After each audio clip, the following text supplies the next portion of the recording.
Ryan, I kind of want to start with you, and maybe we'll get in also to Paramount Warner Brothers, the back and forth. But you and I were stepping off the elevator here on the 6th floor at Bloomberg. I'm like, how's it going? And you're like, I am so busy. And so give us the backdrop of what you've been seeing in terms of the deal activity and what's going on. You know, Carol, it's great to be back. And what I would say is maybe at the top here, we're just talking about Paramount. Perhaps there has never been a better time to be a friend of the administration. I think if you just look at the various permutations that surround that deal, you think, you know, it's been cleared in the US, it's now coming under challenge from the States, it's under challenge in the UK. I think if you just extrapolate across the picture here and look at how antitrust is being viewed just generally, I think you're looking at a period right now where there's never been a better time to be a friend of the White House. There's never been a better time to sort of be thinking about your dream deal. I think generally right now we are in the midst of a Trump-induced M&A boom, and I think you're seeing this across the piece, right? You look at deals like NextEra or Dominion. I mean, that's a huge transaction that touches on power, it touches on AI. You think about deals in the media space outside of Paramount like Fox, Roku, that's a big deal that perhaps you might not have expected to have seen in another world of antitrust enforcement. Mm-hmm. And I think just generally, I think if you go into a boardroom, you're looking at boards and management teams and their advisors who are saying, guys, you know, it's here for the taking. Let's have a discussion about what you want to do, what you think your business will look like. And, you know, let's talk through that. Yeah, Mitch, come on in on what Ryan is talking about. How much of this is about the administration right now versus about the environment that is sort of distinct or at least separate from the political tailwinds? I think it's a combination of the two. Certainly the FTC and DOJ has been very deal friendly. I think they've only got in the way of one deal that I think has been renegotiated but not stopped, which is sort of precedent setting. But I also believe that companies need to transform themselves, and the quickest way to transformation is through a transaction, inorganic transformation through M&A, and that's why you're seeing so many deals happening. The fact that these large deals are happening, I mean, just this month alone, in June alone, I think there were probably 7 deals over $10 billion, just shows you how bold companies and boards are being, knowing that they're probably not going to get stopped by the FTC or DOJ. Is there, though, Mitch, a bit of a march to the midterms and thinking about, okay, the environment could potentially change out of D.C., and so if you're looking to get a deal done, let's do it now? I think that could be part of it as well. Certainly people know that the whole world can change in a couple of months during the midterm, so let's get in now when we know it's a sure thing, more or less, versus take a chance and see what could happen 6 months from now with a new potentially leading House and Senate. Yeah, same question to you, Ryan. I mean, how much of this is about getting in under the wire, making sure that the Congress, you're in Washington, D.C. today, but making sure that the congressional makeup is one that is conducive to deals moving through? I really don't think that can be sort of understated, because if you think about some of these large transactions that, you know, look at Paramount. I mean, these are deals that could have a period of antitrust review that could total somewhere in the region of 18 to 24 months. If you think about the fact that we're about to head into the midterms where you could see the House or the Senate change hands, you're sort of thinking about now what that timeline looked like if we were to be going out tomorrow and announcing a politically thorny deal. You don't want to be necessarily running up into that period to end up having to pay things like ticking fees in the case of Paramount, mm-hmm. Warner Brothers, and I think just generally, if you're a company that's sort of staring down the barrel of an AI threat, right? You're thinking about how do we not want to be left without a dance partner here. This is an epoch-changing time for many of these companies, and I think they're looking to be aggressive. They're looking to be on the front foot. And you go out and talk to any banker or lawyer, and I think they're saying, you know, the antitrust environment is perhaps one piece in a cog of many other factors. The proximity of the midterms is one of those things too.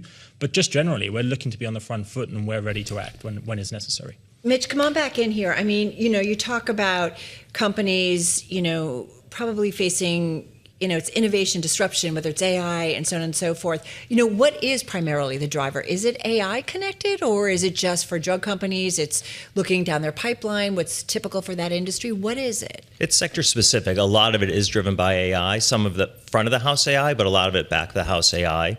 So when you look at a lot of the deals that are happening in the tech sector, it's AI infrastructure. So it's the data centers, cloud computing, the energy companies that are providing energy to AI. So all that is AI related. did. But when you look at life sciences, for example, there's about $400 billion of patents that are going to go off patent in the next year or so. So that puts around, that's a significant, or maybe it's the next 3 years, I'm sorry, but that's a significant amount of revenue that you have to replace when you start having generic drugs. And so that's what's stimulating a lot of the life sciences M&A, in addition to or the orthopedics, or rather the oncology drugs as well. We see a lot of that. Ryan, come on in. You know this world too. Come on in, maybe with a question for Mitch. Yeah, I mean, I think one of the things I would just add on top of that is, you think about what we've seen over the past 6 to 12 months, it's been really dominated by the corporates. And one of the quotes, I mean, we were surveying sort of for our sort of half year look back at the, what the M&A that happened over the past 6 months.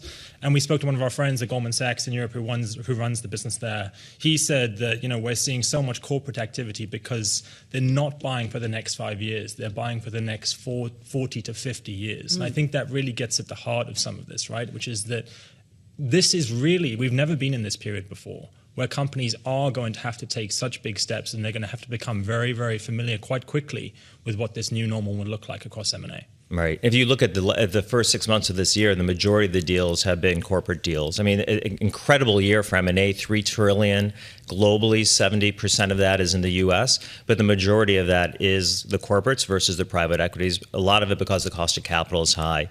We have a deal barometer that we put out. We update every quarter. We're expecting PE to be flat this year because of that, and they're actually negative going into the first 6 months in terms of deal volume. That's interesting. But overall should be flat this year, which means the second half of the year should be big. But the corporates definitely are on an uptick. We're expecting about an overall 11% increase in volume from corporate activity this year in the U.S. One of the other things I would just throw in the mix here, just as we think about the makeup of the M&A that we have seen, you also should think about the deals that haven't happened. If you look into Europe, I mean, we followed a deal quite closely earlier on this year where Pernod Ricard, the French beverage giant, put in a bid for Brown-Forman, the maker of Jack Daniel's whiskey here in the US. That deal fell apart, a variety of reasons, but two family shareholders, cross-border M&A is difficult. Another reminder came when Estee Lauder, the great large beauty company, globally tried to sort of merge with Puig in Spain. Again, another family shareholding issue there that perhaps led to that deal falling apart. But I just think that gives you some of the sense of the scale that we're seeing across the piece here. And I really don't think I think it's important not to underestimate just how big companies are looking when they're thinking about M&A today. Mitch, just because a deal happens or we're in an environment where a lot of deals are happening doesn't mean it's ultimately a great thing. I mean, we can think back to the year 2000, and AOL Time Warner is sort of the textbook case of a mega merger that went completely wrong. When are we going to know if this era was one that was full of successes or one that was full of missteps? I think the level of diligence that people are doing right now is so much greater, and the access to data that we have is so much greater than it was in the past, that I wouldn't expect as many failures. From a mathematical perspective, the culture is always an issue. But mathematically, I think the deals and the synergies make more sense now. They're doing much more than they had in the past.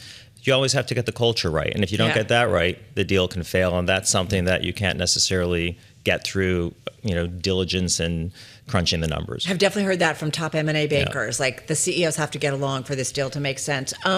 As a sign, indication of market health, economic health, global business health, what does it tell you in terms of the activity that you're seeing and the types of deals being done, just as we wrap up? I think the capital markets are really strong, and that's funding a lot of these deals because the corporates have strong balance sheets. So it's easier for them to do deals. I think the CEOs and the boards also know that this calm that we were expecting a year ago is probably not going to happen, and so this new sort of environment that we're in of not knowing what tomorrow holds in store is sort of the new norm, and so people are just getting much more comfortable with doing deals amidst chaos. Are you allowed to take vacation? Not yet. Okay. That's always telling.